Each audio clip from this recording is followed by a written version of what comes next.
c'était notre jour de congé. Et ce matin, Priscille s'est levée et a essayé d'attraper quelque chose en haut d'un meuble. Et le vase est tombé. Catastrophe. Vous savez comment c'est? Vous êtes dans la maison de quelqu'un d'autre. C'est pas votre vase. Comment allez-vous faire pour trouver le même vase et faire comme si de rien n'était? En tout cas, ce jour-là, on s'était levé du mauvais pied, du pied gauche. Et la journée était mal partie. Cela vous est déjà arrivé? Commencez votre journée et tout va de travers. J'aurais mieux fait de ne pas me lever et de rester. C'est un jour où vraiment vous aviez besoin de paix. Je pense qu'aujourd'hui, vous êtes d'accord avec cela, plus que jamais, les gens ont besoin de paix. Plus que jamais, il est difficile de trouver une personne en paix. Vous trouverez toutes sortes de gens. Alors, présidentiel, nous trouvons des gens ambitieux, avec des promesses extraordinaires. Je me dis toujours, mais comment ils vont faire pour tenir leurs promesses? Ils ont de grands rêves. Vous trouverez dans notre monde, dans notre France, des gens actifs, stressés, fatigués, suroccupés, surendettés, dépressifs. Des gens qui subissent, mais rarement des gens en paix. Et c'est une des raisons pour lesquelles nous fêtons Noël. Jésus est venu apporter la paix. Peut-être c'est quelque chose qui vous surprend, mais il y a plein de versets dans la Bible qui nous montrent cela. Priscille l'a lu tout à l'heure dans Ésaïe 9,5, 700 ans avant la naissance de Jésus. Ésaïe, le prophète, a dit « Un enfant nous est né, un fils nous est donné, Dieu lui a confié l'autorité, on lui donne ses titres, conseiller, merveilleux, Dieu fort, Père pour toujours, prince de la paix. » Prince de la paix. Quand les anges ont annoncé la naissance de Jésus au berger, c'était d'abord une grande surprise. Hein? Ils ne s'y attendaient pas. Vous imaginez, vous êtes là en train de dorer vos chamallows au feu, et puis tout d'un coup, il y a un ange qui dit « Coucou !» Et voilà ce qu'il dit. « Il vous est né cette nuit », c'est dans Luc 2, c'est le texte classique souvent lu au moment de Noël. « Ne craignez pas, je vous annonce une bonne nouvelle, ce sera pour tout le peuple le sujet d'une grande joie. Il vous est né un sauveur qui est le Christ le Seigneur. » Et quand un peu plus loin se joint à l'ange une multitude de l'armée céleste louant Dieu, ils disent, note bien ce qui est dit ici, gloire à Dieu dans les cieux très hauts et paix sur la terre pour ceux qu'il, c'est-à-dire que Dieu aime. Voilà le souhait de Dieu pour notre terre. Nous apprenons dans ce verset, paix sur la terre pour ceux que Dieu aime. Nous apprenons dans ce verset que Dieu aime les personnes vivantes que nous sommes, les hommes et les femmes. Il nous aime et il veut la paix. Et donc, la venue de Jésus-Christ est porteuse de paix. Elle ne devrait pas nous affoler.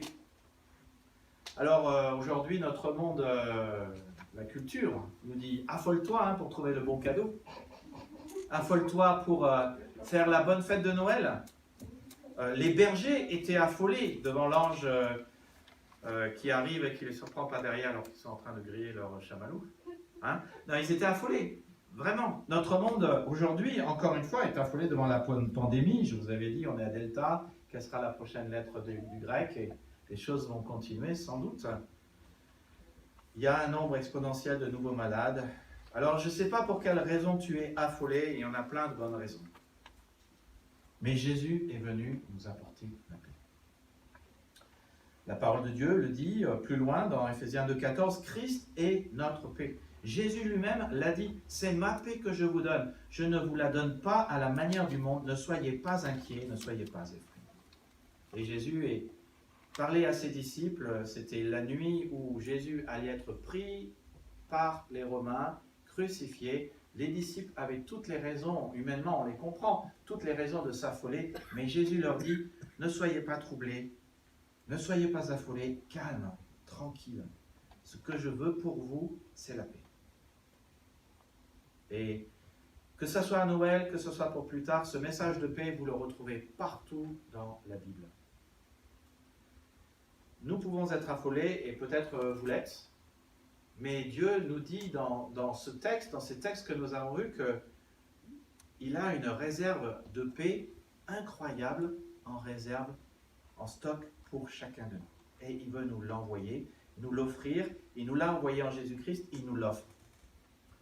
Jésus dit clairement qu'il y a une différence entre la paix que le monde offre et la paix que lui donne. Combien de fois le monde a mis des traités de paix en place? Combien de fois? Et ils ont été rompus. La paix du monde passe. Il suffit d'un virus. Il suffit d'un pays qui accumule les soldats à la frontière. Vous suivez ça en ce moment en Ukraine? Il suffit de ce que le monde nous pressurise pour offrir des cadeaux. Il suffit d'un rien pour que la paix disparaisse. Le monde nous donne des choses constamment pour avoir des choses en retour. Combien de fois, quand on vous dit « vous avez gagné quelque chose », vous savez très bien qu'il ne faut pas cliquer sur le lien de l'email. Parce qu'ils vont vous demander votre carte de crédit pour vous donner votre cadeau. Le monde veut sans arrêt des choses, mais la paix de Christ est différente. Et on a regardé cela dans le livre de Philippiens il y a quelque temps, et justement il y avait un message spécial pour expérimenter la paix de Dieu, avec ce verset clé qui dit, Philippiens 4,9, « La paix de Christ, qui surpasse toute intelligence, gardera vos cœurs et vos pensées en Jésus-Christ. » Voilà ce que peut faire la paix de Jésus dans notre vie. Elle est tellement grande et elle est tellement forte, parce qu'elle vient de quelqu'un qui est tellement grand et qui est tellement fort, que cette paix peut garder notre cœur, calmer notre cœur, gérer notre vie, gérer notre cœur. C'est ça la paix différente que Jésus nous laisse. Alors, comment est cette paix? Ça, c'est une bonne question. Parfois, on en parle, mais comment est cette paix? Quel genre de paix Jésus peut-il nous donner? Comment pouvons-nous l'avoir? Est-ce qu'il y a des choses à faire? Alors, pour ceux qui étaient là au message sur la paix, sur Philippiens 4,9, vous savez qu'il y a des choses à faire dans ce texte. Il y a à peu près 790 versets de paix dans la Bible, donc c'est assez simple à résumer. Mais si vous les résumez en trois catégories, on pourrait les résumer en... Il y a la paix spirituelle, il y a la paix émotionnelle et il y a la paix relationnelle. Alors, commençons par la paix spirituelle. Dieu veut que tu sois en paix avec lui. Dieu veut que je sois en paix avec lui. C'est la paix avec Dieu, la paix spirituelle et la paix éternelle. Et c'est la plus importante parce qu'elle affectera votre vie jusque dans l'éternité. En fait, elle fait partie. La paix spirituelle fait partie de la félicité que Dieu veut nous accorder dans l'éternité et déjà maintenant. Parce que la vie éternelle, dit la Bible, ne commence pas dans l'éternité, elle commence ici-bas. Quand une relation est en morceaux, rien ne va plus. Si avec votre conjoint ou quelqu'un de votre famille ou un ami, votre relation est en vrac, ben cela vous vole votre joie et tue votre paix. Vous êtes malheureux. Avec Dieu, c'est pareil. Si l'on n'est pas en règle avec Dieu, si on n'a pas fait la paix avec lui, si on n'a pas une relation quotidienne avec lui, cela nous empêche d'avoir cette joie et cette paix. On le dit souvent et on blague avec cela avec Priscille, mais si dans votre couple ou dans votre amitié avec d'autres, mais si dans votre couple, votre famille, votre épouse décide de vivre comme elle en a envie, si elle le veut, selon ses plans, sa volonté, et si moi, je vis aussi comme j'en ai envie, comme je le veux, selon mes plans, mes désirs et mes volontés, alors nous sommes en conflit. Tous les couples savent que c'est vrai. C'est la même chose avec Dieu. Si je vis selon mes plans, mes pensées, mes envies, ma volonté, je suis en conflit avec lui. Pour toi aussi. Si tu vis selon tes plans, tes pensées, tes envies, ta volonté, tu es en conflit avec lui. Ça peut paraître surprenant. A priori, ça peut paraître vraiment même bizarre, mais la Bible le dit, c'est un conflit invisible, c'est un conflit inconscient, c'est un conflit silencieux, c'est un conflit inavoué, mais c'est bien un conflit réel. Je pense à un autre texte qui n'est pas à l'écran, mais qui le dit. Il dit « Nous tous, nous vivions selon les désirs de notre propre nature, nous faisions ce que voulait notre corps et notre esprit, mais nous étions destinés à subir le jugement de Dieu comme les autres. » Mais la bonne nouvelle, c'est que Jésus est venu mettre la paix entre toi et Dieu. 2 Corinthiens 5,18 dit « Dieu nous a réconciliés avec lui par le Christ. » Éphésiens 2,14. Christ est notre paix. Est-ce que nous avons vraiment besoin de sa paix. Est-ce que notre monde a besoin de la paix de Jésus? Oui, le monde en a besoin. Les gens autour de nous disent sans arrêt « Je sais mieux que Dieu ». J'entends les chrétiens dire des choses similaires. Ils disent « Je sais ce que Dieu veut, mais je vais vivre quand même ce que je pense devoir vivre. Ce que je pense être bon. Je sais ce que Dieu veut, mais je vais faire mes idées, mes envies, mes désirs, mes règles. Je contrôle la situation et je n'ai besoin de personne. Je me débrouille très bien. Je vais faire ce que je veux. » Mais chaque fois que tu penses mieux savoir que Dieu, tu finis en fait par faire ce que tu veux, ce que tu désires, ce que tu as envie, tes plans, ta volonté. Et chaque fois que tu fais cela, tu es dans un conflit invisible, inconscient, silencieux, inavoué avec Dieu. Et Dieu ne veut pas cela. Il nous a créés par amour, pour nous aimer, pour que nous l'aimions en retour, que nous soyons en relation avec lui et qu'il y ait dans cet amour et dans cette relation d'amour entre lui et nous, la paix. Paul dit que si nous acceptions de croire en Jésus, de croire dans le Dieu de la Bible, alors nous sommes maintenant en paix avec lui, avec Dieu, par notre Seigneur Jésus-Christ. Paul dit que nous pouvons être en paix avec Dieu. Il rajoute, nous étions ennemis de Dieu, en conflit, on ne le savait pas, mais il nous a réconciliés avec lui par la mort de son Fils. Si on croit en Jésus, nous sommes réconciliés avec Dieu par la mort de Jésus. On peut être en paix et on peut être réconcilié. Quand vous regardez toutes les religions qui existent, la majorité des religions opèrent ou apportent une offrande ou un sacrifice de paix. On fait un sacrifice, une offrande, et cela apaise les dieux. Cela apaise les idoles. Mais Dieu, dans les Écritures, dit que nous n'avons pas besoin de faire cela parce que Jésus-Christ, son Fils unique, est le sacrifice. Il est le sacrifice qui apaise sa colère et qui apporte la paix. Il est le sacrifice qui fait que tout ce qu'il y a entre toi et Dieu, le péché, est enlevé si tu fais confiance à Dieu pour ta vie de tous les jours. Jésus a offert un sacrifice une fois pour toutes quand il s'est offert lui-même. Donc, nous n'avons pas besoin de faire un sacrifice pour avoir la paix de Dieu, parce que Dieu a fait le sacrifice. Nous avons juste besoin d'accepter le sacrifice et de faire la paix avec Dieu et de lui faire confiance, d'avoir la foi. Et si nous nous réunissons le dimanche, ce n'est justement pas, contrairement à d'autres religions, pour apporter ou faire un sacrifice qui nous donnerait la faveur de Dieu. En fait, c'est l'inverse. Nous avons le sacrifice qui nous apporte la faveur de Dieu, qui est Jésus-Christ, et qui nous apporte la paix de Dieu et qui enlève notre péché. Il a déjà été fait. C'est par reconnaissance que nous nous réunissons. Parce que Christ, par son sacrifice, a apaisé la colère divine. Parce que Christ est notre paix. Parce que Christ a payé notre péché. Christ nous a réconciliés avec Dieu. Et nous avons sa paix dans notre relation avec Dieu. Donc ça, c'est la paix spirituelle, la paix avec Dieu. La deuxième paix que Dieu nous offre, c'est la paix émotionnelle. Dieu veut que tu aies la paix intérieure. C'est peut-être un petit peu moins théologique, un petit peu moins lointain, un petit peu moins théorie. C'est la paix de Dieu, la paix du cœur, la paix dans ton cœur. C'est la conséquence de la paix avec Dieu. Quand tu l'auras, tu te sentiras bien. Cela correspond à la volonté de Dieu. Il veut que tu te sentes bien. Il veut que tu ailles bien. Il veut que tu sois bien. C'est tellement important. Et on le voit partout dans toute la Bible. Je pense à Colossiens 3,15 qui parle de cette paix intérieure qui dit que la paix du Christ règne dans vos cœurs. C'est en effet à cette paix que Dieu vous a appelé.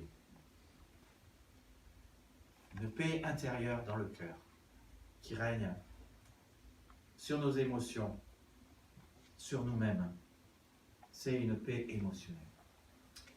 Dans la culture grecque, autrefois, la paix, c'était l'absence d'hostilité.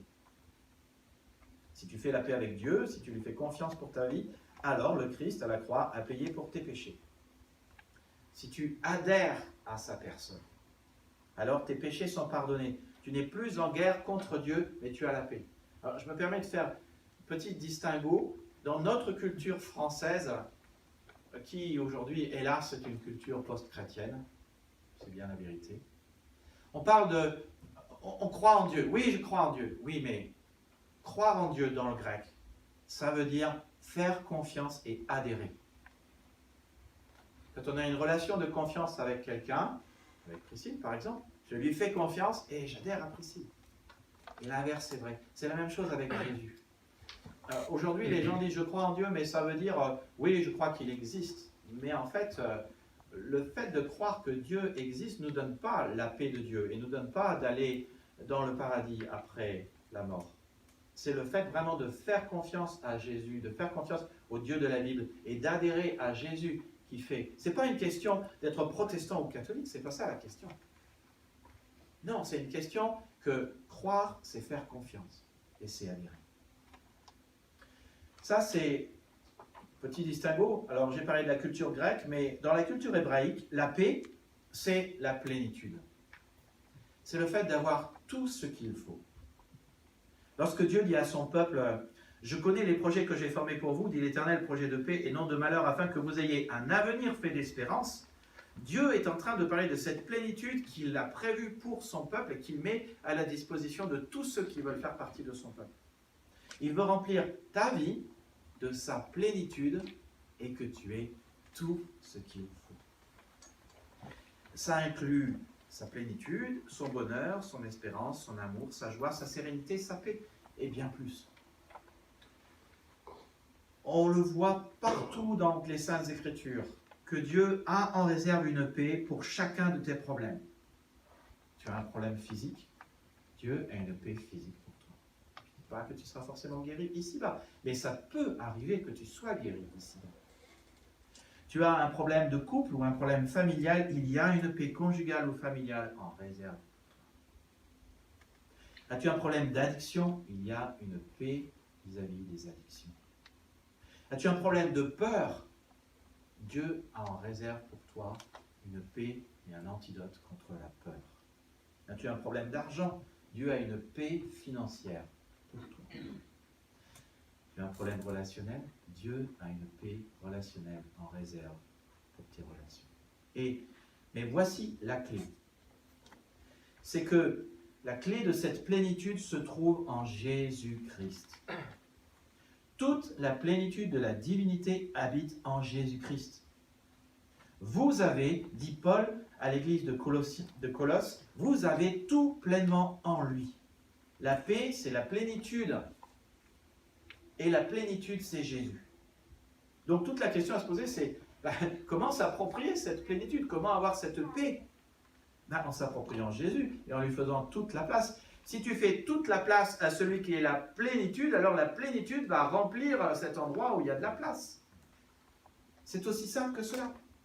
Aujourd'hui, hélas, les gens ne voient plus le rapport entre croire en Jésus et un certain nombre de choses qui, d'après la Bible, sont des choses de base.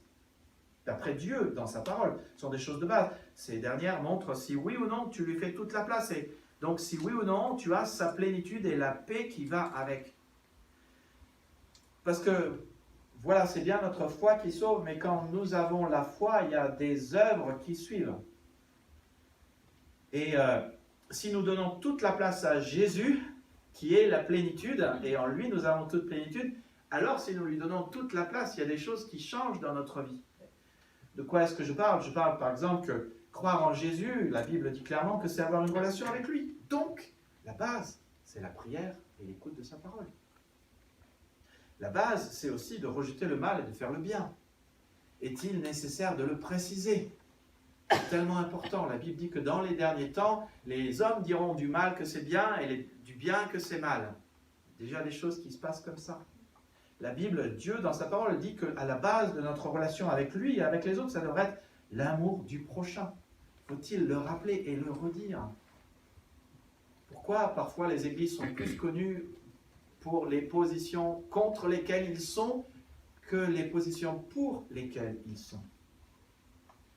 La base, dit la Bible, et on voit cela dans le livre des Actes, c'est que le jour de la résurrection de Jésus-Christ, les chrétiens, ceux qui croient en lui, se réunissent pour célébrer sa victoire, parce que vous savez, sa victoire, c'est notre victoire.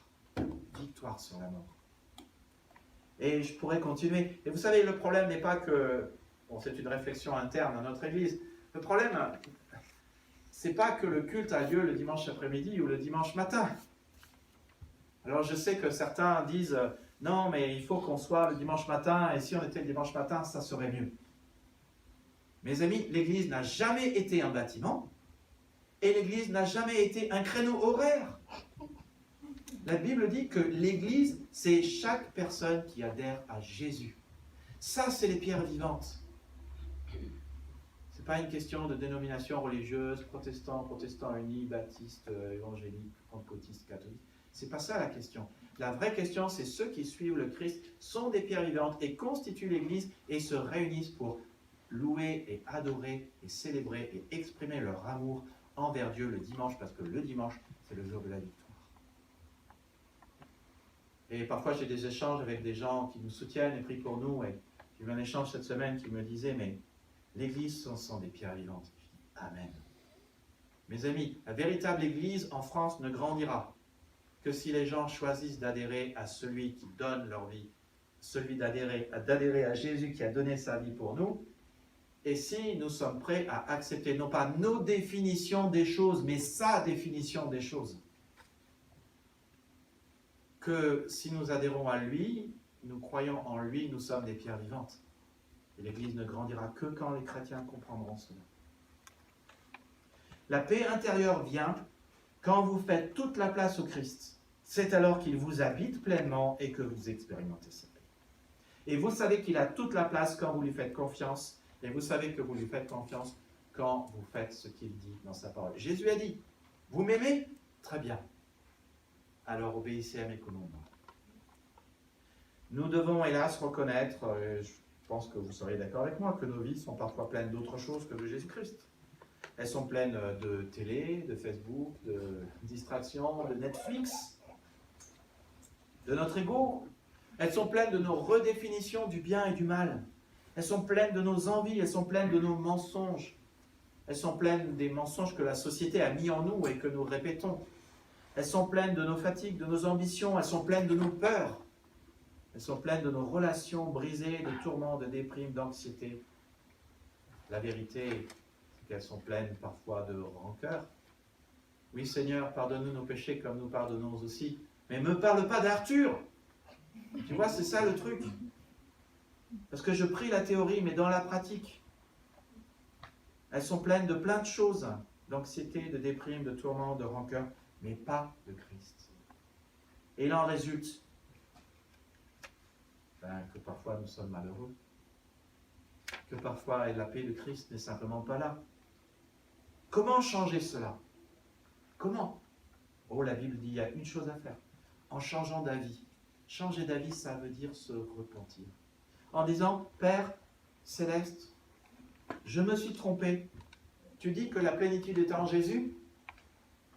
Tu dis que la paix est en Jésus? Que cette paix peut régner dans ma vie et dans mon cœur? Je suis intéressé. Alors, je veux te faire confiance pour ma vie. Je renonce à vivre avec mes principes comme je l'entends, selon mes désirs, mes envies, mes plans, et je vais faire comme le Notre Père dit, ta volonté. Et même si tu sais que tu n'arriveras pas toujours à faire la volonté de Dieu, tu commences par le prier, comme on en a parlé hier dans le groupe de maison. Au minimum, tu commences par le prier. Seigneur, aide-moi aujourd'hui à faire ta volonté et à trouver quelle est ta volonté pour chaque situation. Et au moins, d'essayer de faire confiance à Dieu et d'essayer de faire même des petits pas de bébé, baby step, mais pour avancer. Et alors, effectivement, la paix intérieure viendra. Donc, il y a une paix spirituelle, il y a une paix émotionnelle, il y a une troisième paix, qui est la paix relationnelle. Dieu veut que je sois en paix avec les autres, et Dieu veut que tu sois en paix avec les autres. C'est la paix relationnelle. Je pense à Romains 12, 18, qui dit « S'il est possible, et dans la mesure où cela dépend de vous, vivez en paix avec tous les hommes. » C'est la paix relationnelle à la maison, c'est la paix relationnelle avec mon époux, mon épouse, avec mes enfants, avec les frères et sœurs, avec notre prochain. C'est la paix relationnelle avec le voisin. C'est la paix relationnelle avec le collègue. C'est la paix relationnelle avec ceux dont je n'aime pas forcément les origines ou la religion. Cette paix veut dire l'absence d'hostilité, l'absence de rancune, l'absence d'amertume relationnelle. Et cette paix dépend directement de ta relation avec Dieu et de la paix que tu as avec lui et de lui. Ce que je suis en train de parler, je vais le dire en termes personnels, c'est plus je suis loin de Dieu, plus mes relations sont foireuses. C'est bien la vérité et je sais parfaitement que c'est vrai. Si je suis déconnecté de Dieu, si je ne passe pas du temps avec lui, alors je suivrai ma volonté, mes idées, mes envies et tout foirera. Si je ne vis pas, parce que tu vois, il y a une chose qu'on comprend dans la Bible, c'est que, en fait, quand on vit dans la présence de Dieu et quand on est dans la présence de Dieu et quand Dieu est en nous, tu vois, Dieu ne peut pas s'empêcher d'aimer. Alors quand tu vis dans la présence de Dieu et que Dieu est en toi ou que tu vis dans sa présence, son amour vient sur toi. Et c'est la même chose avec sa paix. Quand tu vis dans la présence de Dieu, sa paix vient sur toi. Quand tu vis dans la présence de Dieu, sa joie vient sur toi. Tu vois, sa présence déteint, sa présence vient sur nous. Et c'est cela. Si je ne vis pas dans la présence de Dieu, ces bienfaits ne viennent pas dans ma vie. Et alors, je suis négatif, je suis de mauvaise humeur, je suis irritable et méchant. Et Priscille en paye les pots cassés. Et moi aussi. C'est vrai pour toi aussi. Voudrais-tu une famille paisible? Nourris ta relation de la présence de Dieu. Nourris ta relation avec Dieu.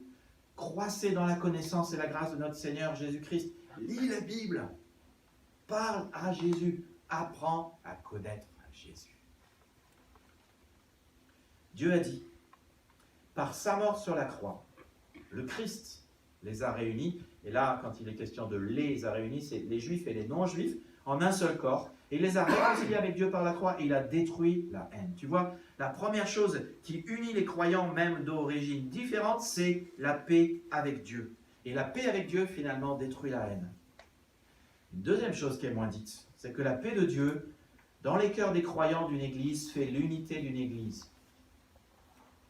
Que la paix de Christ règne dans vos cœurs. C'est en effet à cette paix que Dieu vous a appelés en tant que membres d'un seul corps. Il y a un lien étroit entre la paix spirituelle, la paix émotionnelle et la paix relationnelle. Il y a un lien étroit entre la paix relationnelle et l'unité de l'Église et la paix de l'Église. Et notez dans le texte la relation entre la paix qui règne dans les cœurs et le fait qu'en tant qu'Église, nous sommes membres d'un seul corps.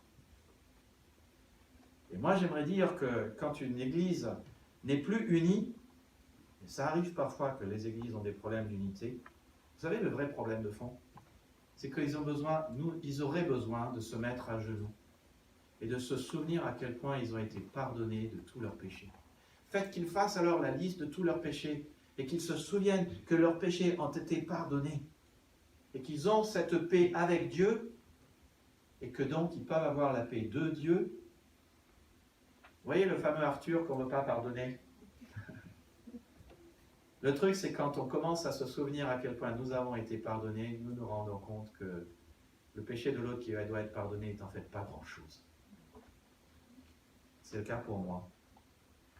Chacun au fond de lui-même doit donc répondre à cette question. Est-ce que je veux que la paix de Christ règne dans mon cœur? Est-ce que je veux que la paix de Christ règne dans mes relations? Ce qui nous mène à une autre question. Ai-je une relation avec Dieu? Est-ce que je vis avec lui? Est-ce que je l'écoute? Est-ce que je lui parle? Bon, la Bible dit qu'on parle à Dieu comme on parle à une personne normale. Dieu est une personne, donc on lui parle comme s'il est une personne. Est-ce que je lui ai donné toute la place? Est-ce que je lui fais confiance? Est-ce que je lui obéis? Dieu nous rappelle son plan de paix et de bonheur et ce qu'il désire de tout son cœur pour toi. S'il est possible, et dans la mesure où cela dépend de vous, vivez en paix avec tous les hommes. Pas simplement avec les personnes que tu aimes bien, pas simplement avec les personnes qui sont de la même religion que toi, vivez en paix avec tous les hommes. Et en tant que pasteur, je crains que ces questions parfois n'aient pas trouvé les réponses dans nos cœurs. Nous suivons nos plans, nous pensons mieux savoir que Dieu, mais dans les faits, vous n'avez pas la paix relationnelle, parce que vous n'avez pas la paix émotionnelle, parce que vous n'avez pas la paix spirituelle, parce que vous n'avez pas la plénitude de Jésus, parce que vous n'avez pas compris cette promesse venant de Dieu que toute la plénitude est en lui parce que vous n'avez pas répondu à cette question. Est-ce que je veux la paix de Dieu spirituelle, émotionnelle et relationnelle dans ma vie? Et à nous tous qui avons déjà goûté à cela, nous savons que ce que Dieu nous propose, c'est de loin le meilleur. Être en paix avec les autres, c'est être en paix aussi avec soi-même et aussi être en paix avec Dieu. Et être en paix avec Dieu, c'est faire la paix aussi avec soi-même et avec notre passé. Faire la paix aussi vis-à-vis des autres. La question c'est, est-ce que je la veux? Si la réponse à ces trois questions, est-ce que tu veux la paix relationnelle, est-ce que tu veux la paix émotionnelle, est-ce que tu veux la paix spirituelle, si la réponse à ces trois questions n'est pas oui, alors Jésus est venu en vain il y a 2000 ans. Tu vois, c'est ça le truc. Jésus vient avec une paix qui surpasse toute intelligence, qui gardera nos cœurs et nos pensées, qui gardera nos relations et qui gardera toute notre vie. Et hélas, parfois, nous nous disons, non mais j'ai encore des cadeaux à acheter, quoi. Tu vois le truc? Franchement, je ne dis pas que les cadeaux c'est inutile, mais les cadeaux on s'en fout. C'est pas tellement plus important que la relation avec les autres. Et ça serait bête que Jésus soit venu pour rien, alors qu'il est venu nous apporter la paix. Et que cette paix et la félicité éternelle est un des ingrédients, une des composantes de la félicité éternelle que Dieu a prévue pour nous dans l'éternité et déjà maintenant. Alors se pose la question, comment avoir la paix de Dieu? Trois choses. Vous devez d'abord avoir un moment de clarté dans votre vie, ensuite avoir une attitude d'humilité et dépendre de Dieu. Votre vie s'en trouvera transformée et vous serez une personne totalement nouvelle. Un moment de clarté. Je dois vivre un moment de clarté. De quoi je parle? Tu dois vivre un moment de clarté. Un moment de clarté, c'est un moment de vérité. C'est un moment de... Ce moment va te transformer parce que tu vas voir les choses comme tu les as jamais vues. Tu vas voir les choses comme elles sont réellement. Tu vas voir les choses comme Dieu les voit. Non pas comme toi tu te vois, mais comme Dieu te voit. En psychologie, on dit qu'une portion de notre personne que nous connaissons et une portion de notre personne que nous ne connaissons pas. Et à l'inverse, il y a une portion de notre personne que les autres connaissent, qui n'est pas forcément celle qu'on connaît, et une portion de notre personne que les autres ne connaissent pas. Quatre choses.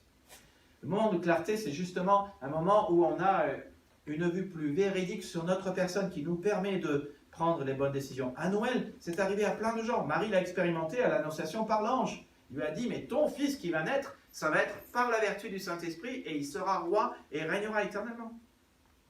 Joseph a eu un moment de clarté dans son songe quand l'ange lui a dit surtout, partez en Égypte. Les bergers l'ont eu avec les anges quand ils ont dit, ne craignez pas, je vous annonce une bonne nouvelle, il vous est né cette nuit à Bethléem, dans la ville de David, un sauveur qui est le Christ, le Seigneur.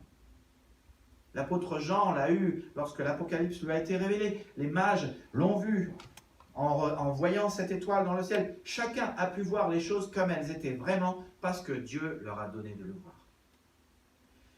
Et la différence avec nous, ou la différence avec les autres personnes, c'est que Dieu sait tout à notre sujet. Toi et moi, nous ne savons quasiment rien à notre sujet. Et nous ne savons quasiment pas grand-chose à son sujet aussi. Nous croyons savoir des choses.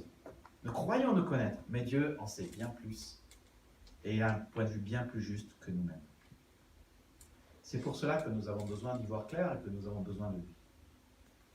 C'est pour cela que Jésus a guéri aussi des aveugles. Il voulait que les gens voient.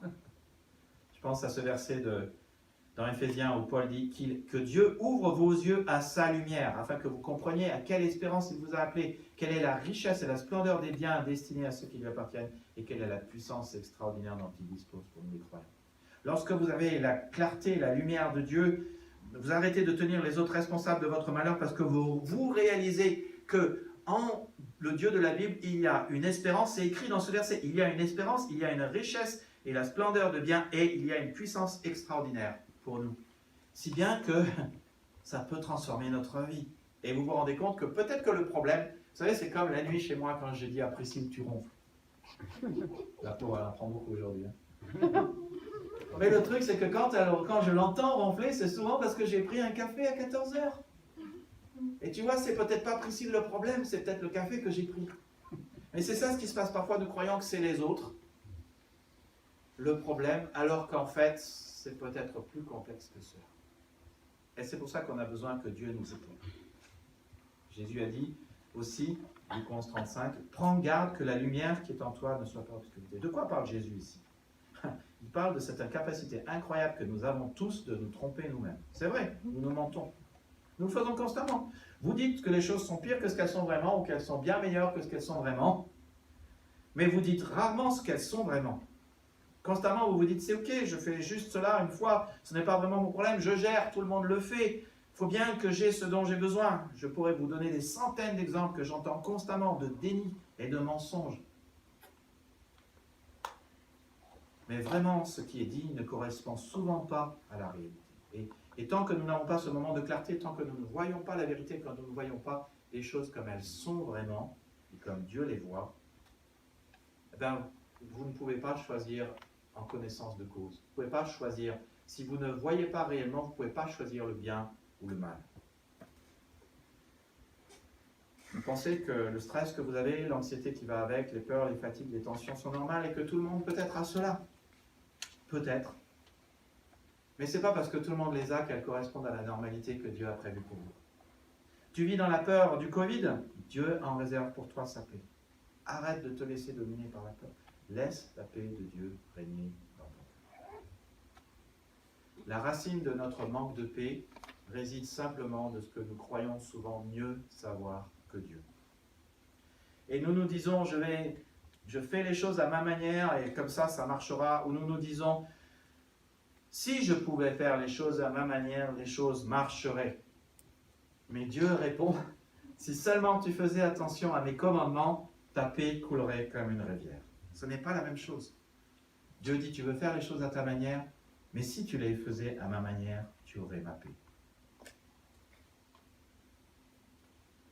Et donc, il y a toute la question de l'humilité, d'avoir une attitude d'humilité dans notre vie, parce que la Bible dit, et nous le voyons plusieurs fois dans beaucoup de passages de la Bible, Dieu s'oppose aux orgueilleux, mais il donne sa grâce aux humbles. Et la grâce est directement liée à la paix, parce que la grâce de Dieu, c'est que Dieu nous donne ce dont nous avons besoin au bon moment. Et donc, quand nous avons des besoins de paix, Dieu peut nous donner sa paix au bon moment.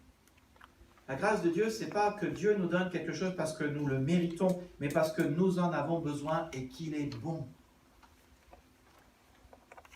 Et quand tu as ce qu'il faut comme il le faut, alors tu as sa paix. Parmi les choses que j'ai dû apprendre dans ma marche chrétienne, c'est que les gens et Dieu ne sont pas franchement impressionnés quand je me plains, quand je râle, quand je gémis.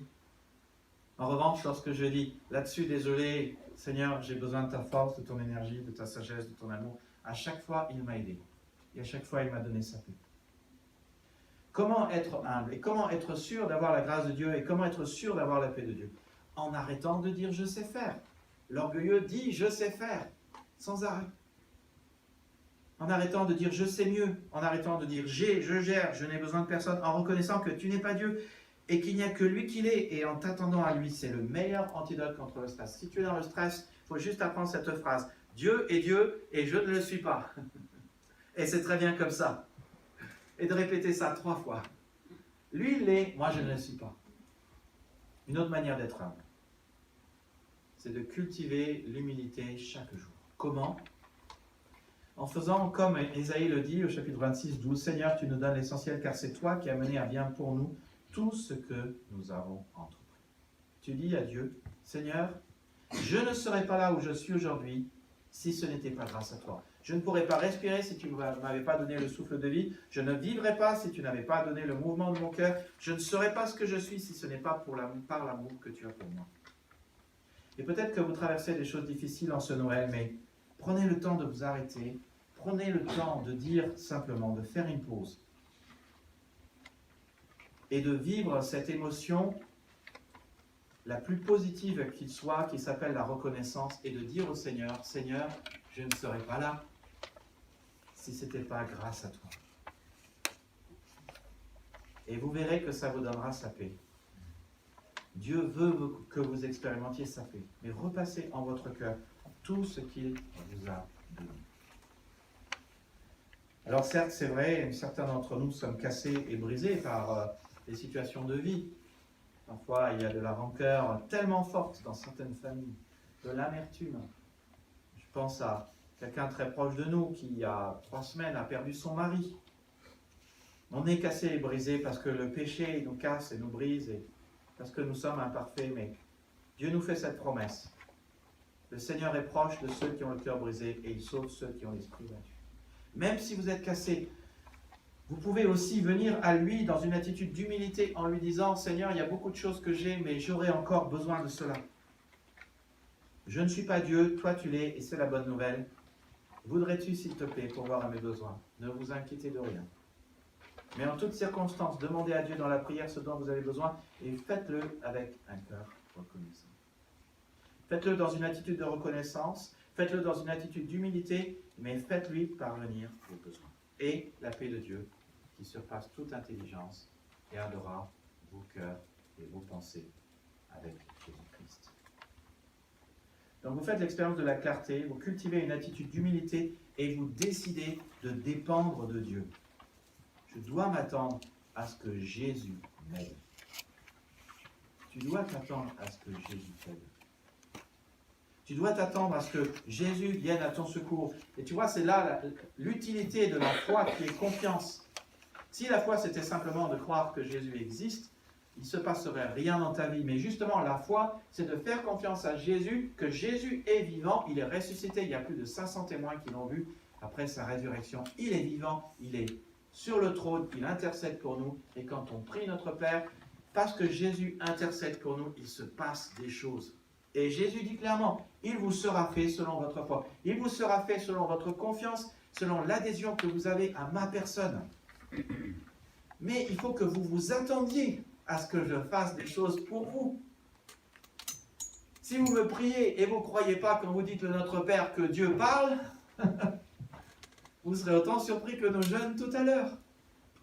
Tu vois, quand on prie Dieu, il écoute. Et il répond. Jésus est le prince de paix, il est venu pour te donner cette paix véritable. Et si je devais résumer tout ce que la Bible dit sur la paix, je prendrais un seul verset. J'ai donné tout un message sur ce verset, mais ce verset est tellement important, c'est un verset aussi tellement beau. Jésus, à des moments, c'est un vrai poète, je veux dire, il dit des phrases qui, théologiquement, qui, verbalement, sont si belles. Il fait cette promesse à tous ceux qui sont fatigués et chargés, tous ceux qui s'affolent. Venez à moi, vous tous qui êtes fatigués et chargés, et je vous donnerai du repos.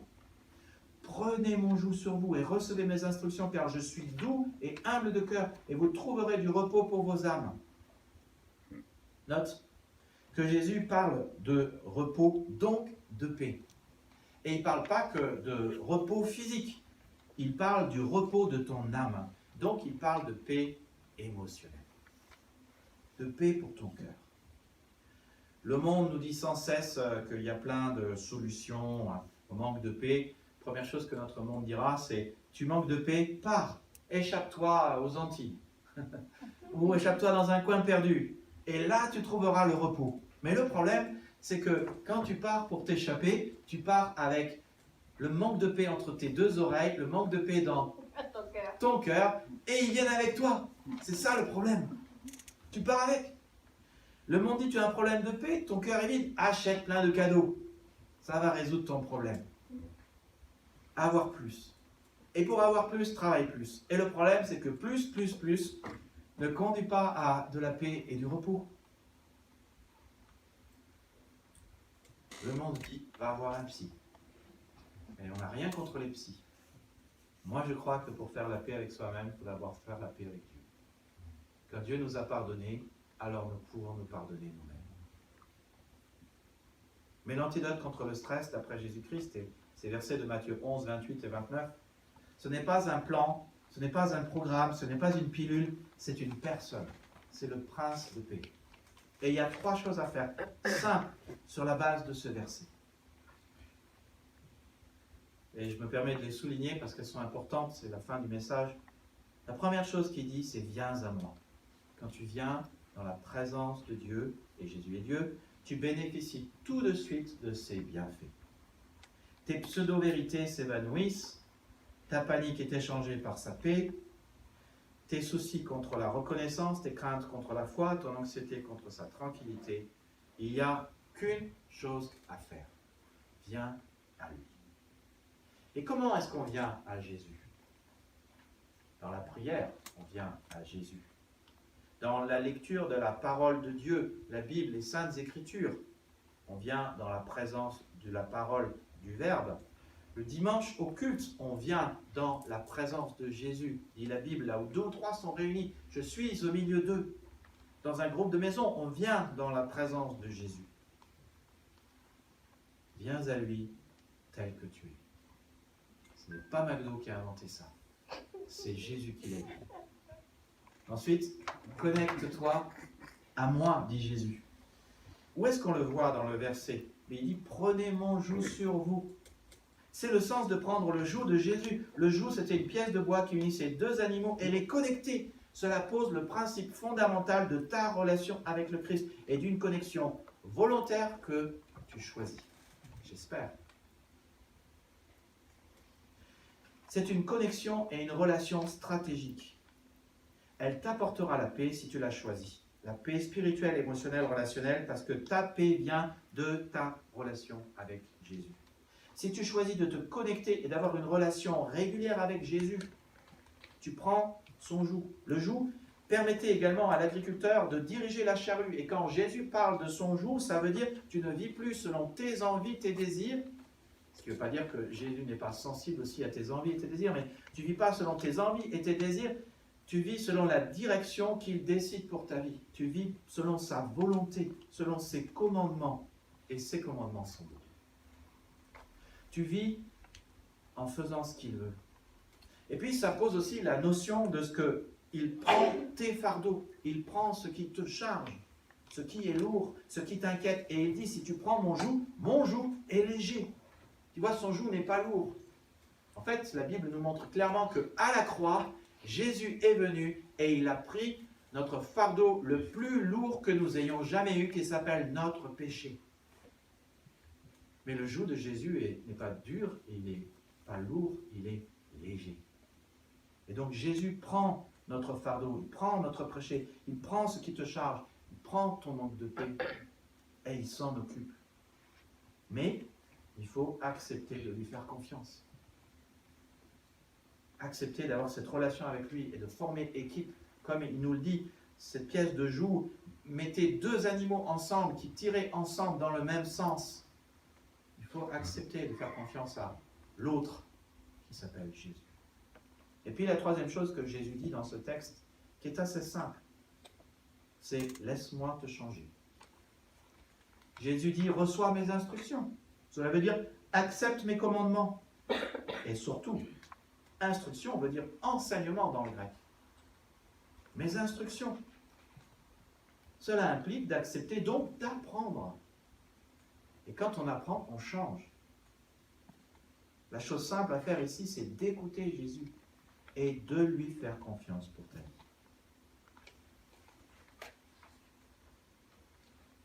Tu n'as pas été créé pour vivre avec des tensions, du stress, des craintes, de la peur, de l'anxiété, ni de la dépression.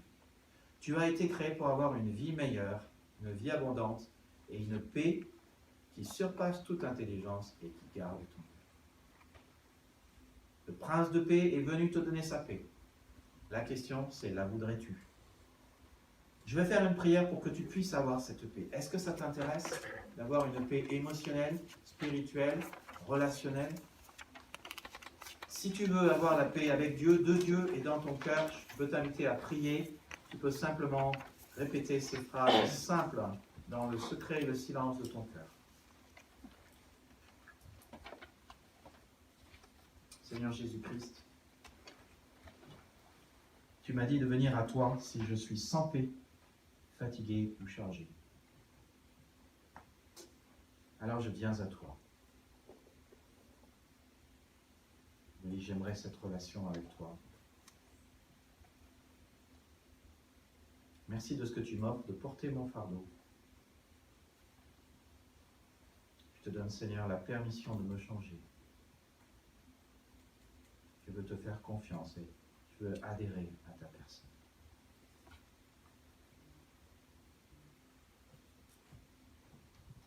vous avez fait cette prière pour la première fois, c'est une prière qui est très importante, elle changera votre vie. Je veux vous inviter simplement, je veux prier pour vous. Je veux vous inviter à lever la main, à dire oui, j'ai fait cette prière pour la première fois. Levez la main. Seigneur, je te remercie pour ce cadeau inestimable de cette paix que tu nous offres. Merci parce que nous pouvons être en paix avec toi. Que nous pouvons avoir ta paix dans notre vie.